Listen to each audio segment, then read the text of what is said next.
एक तो हमारे दो बड़े लीडर्स हैं ना, वैसे दो बड़ी पार्टीज हैं, एक पीएमएल एक पीटीआई है। तो एक तो वैसे ही मंजर आम पे कि वो जेल में है, और मियां साहब भी ऐसी है कि मंजर आम पे नहीं है, जेल में नहीं है लेकिन मंजर आम पे नहीं है। So this is interesting. Aamir जाद साहब गुड मॉर्निंग, कैसे हैं आप? ठीक ठाक हैं?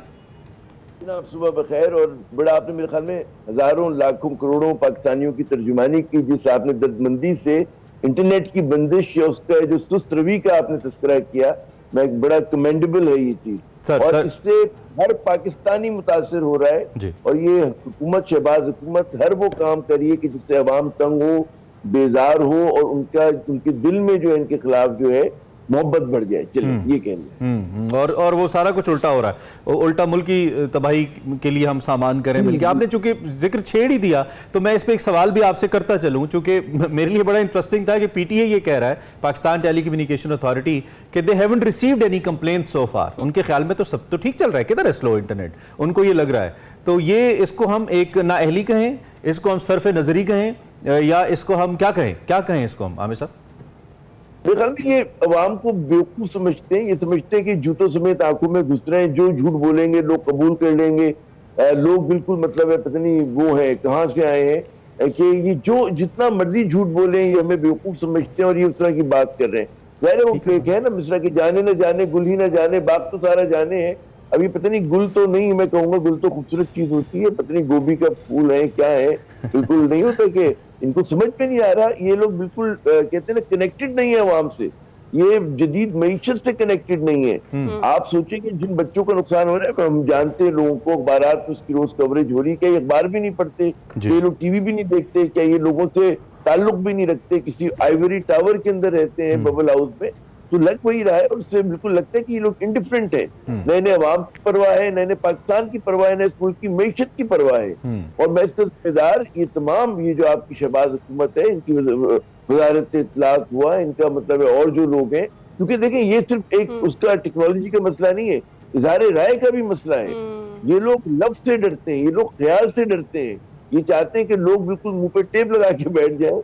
और नहीं डरना चाहिए। आज के दौर में आप आवाजों को बंद नहीं कर सकते। आप जितनी पाबंदी लगाएंगे किसी और तरह से, ये जिस तरीके से गवर्नमेंट तो कह रही है कि फायरवॉल की तनसीब जरूरी थी, अब वो मुकम्मल भी हो गई है, कोई ऐसे तरीकेकार भी तो होना चाहिए ना, इतनी कॉम्पिटेंस हो कि फायरवॉल की तनसीब भी हो और आवाम को भी दिक्कत का सामना ना करना पड़े। क्योंकि अभी तो देखें $30 करोड़ का नुकसान तखमीना लगाया जा रहा है कि इतना मुल्क में होगा रफली। तो देखें कि डेली बेसिस पर जिन लोगों का, अभी हमने इमरान ने फाइबर का भी जिक्र किया, और जितने भी ई कॉमर्स के लोग हैं वो बहुत ज्यादा मुतासर हुए हैं। तो ब्रेन ड्रेन ऑलरेडी यहाँ से बहुत ज्यादा हो रहा है, तो किस हद तक मजीद नुकसान होगा? नहीं, नाकाबिल तलाफी नुकसान है, क्योंकि एक बार जब आप उस कहते हैं ना हट जाते हैं उस मंजरनामे से, वो बच्चे अपने क्लाइंट लूज कर देते हैं, उसके बाद दोबारा उनको हासिल करना, क्योंकि बड़ी कंपेटिटिव दुनिया है इस वक्त, और मतलब पूरी दुनिया में काम हो रहा है। तो ये लोग, मुझे नहीं समझ में आ रहा है कि क्या सोचकर, क्या जहनियत है ये। कुरून वस्ता के यूरोप में एक होता था ना दौरे जाहिलियत, उसकी जहनियत है ये समझते हैं कि जी किताब, उस जमाने में किताब पे पाबंदी होती थी और किताबें जलाई जाती थी और लोगों को बोलने नहीं दिया जाता था, ये बिल्कुल पाकिस्तान को सतह पे लेकर आ गए।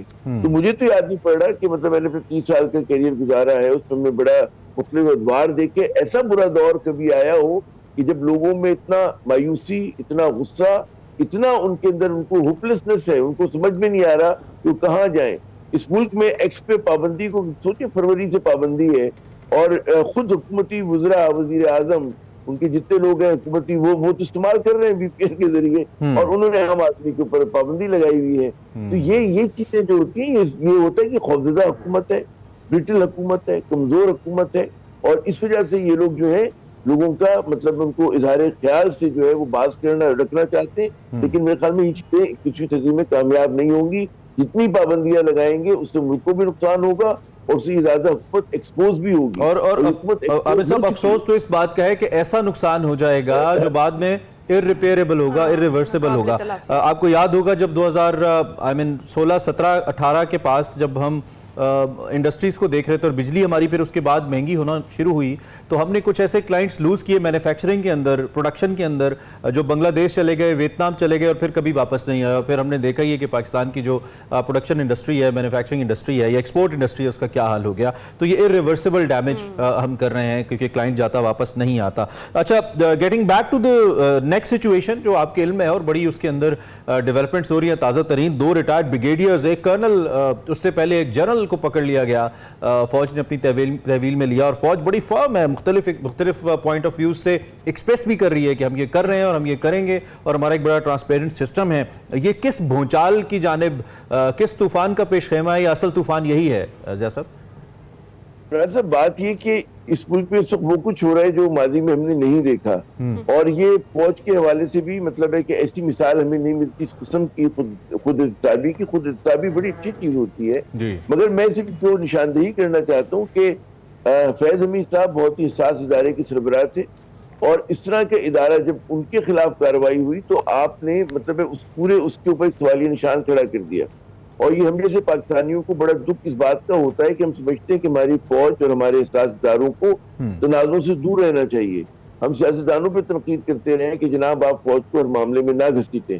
अब जनाब जब भी कार्रवाई तो शुरू हो गई, बहुत अच्छी बात है कि कार्रवाई हो रही है और जहाँ जहाँ उन्होंने मतलब वायलेशन किया अपने ओथ से, और मगर ये सिलसिला रुकेगा नहीं, ये पेंडोरास बॉक्स खोला गया है।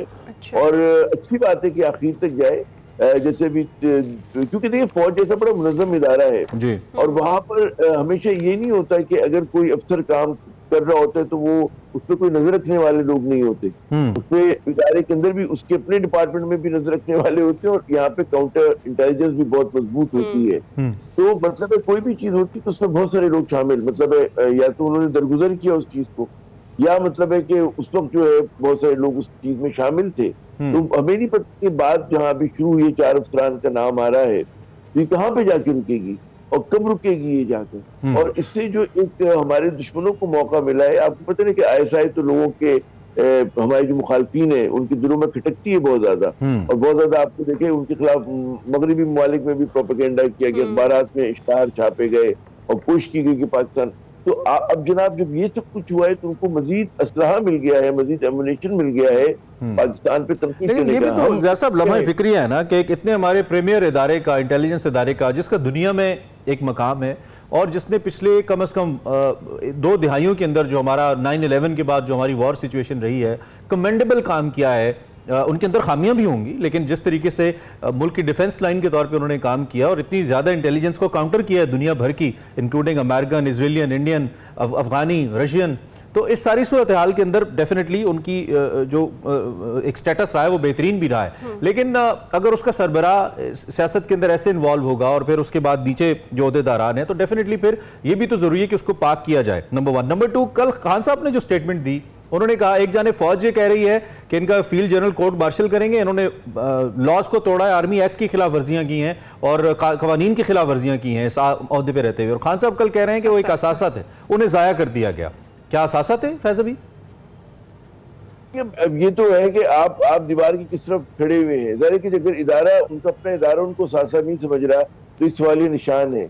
और फिर वो जो मतलब है इस वक्त जो इस्टेब्लिशमेंट जिस चीज को साबित करने की कोशिश करी है कि इमरान खान या PTI जो है उनके साथ कुछ लोग मिले हुए थे और उन्होंने कोशिश की उनको डिस्टेबलाइज करने की, तो उसकी तरफ भी एक चीज निशानदेही करती है। अच्छा, उसके साथ साथ आपने बड़ी अच्छी बात की थी इमरान, वो ये कि जो ISI का रोल रहा है मतलब जैसे अफगान वॉर के अंदर, और वो बहुत वाकई हमने उस चीज को कवर किया था, बतौर रिपोर्टर भी किया, एज एनालिस्ट भी किया, तो बड़ा चैलेंजिंग सूरत हाल थी। और जिस तरह से मतलब पाकिस्तान निकला है, तो बहुत बड़ा किरदार हमारी फौज पाकिस्तान और हमारे इंटेलिजेंस इदारों का है कि आपने उस तमाम तर प्रेशर को न सिर्फ बर्दाश्त किया बल्कि अपने लिए राह बनाई उसके अंदर। पाकिस्तान ने 1 इंच जो है अपना नहीं दिया था उसमें, मतलब अपनी पोजीशन से पीछे नहीं हटे थे।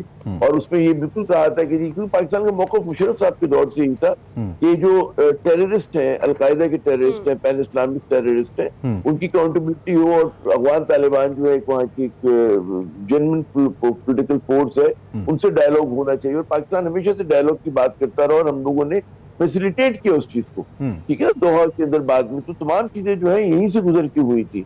अब ठीक है कि एक अलग बात है कि वो हमारे अफगानिस्तान से भी ताल्लुकात थोड़े से कशीदा हैं और अफगान तालिबान पे भी हम तनकीद करें क्योंकि वो टीटीपी के साथ जो है उनका ताउन खत्म नहीं हो रहा है, लेकिन गोइंग फॉरवर्ड हमारे लिए लंबा फिक्रिया है कि हमारे यहाँ मतलब है कि इस तरह की जो अकाउंटेबिलिटी है बहुत ही काबिल सताइश बात है, लेकिन ये इंश्योर करना चाहिए कि आगे चलकर इस तरह की चीजें दोहराई न जा रही हो। और ये जब तक नहीं होगा उस तब तक मेरे ख्याल में एक साथ को एक मौका मिला है तनकीद करने का। ठीक है, thank you so much. Aamir Zia साहब मौजूद थे और बिल्कुल सही बात कर रहे थे कि खुद एहतसाबी का अमल शुरू होना है तो काबिल सताइश, लेकिन देखना ही है कि आगे चलकर ये सूरत हाल रिपीट ना हो।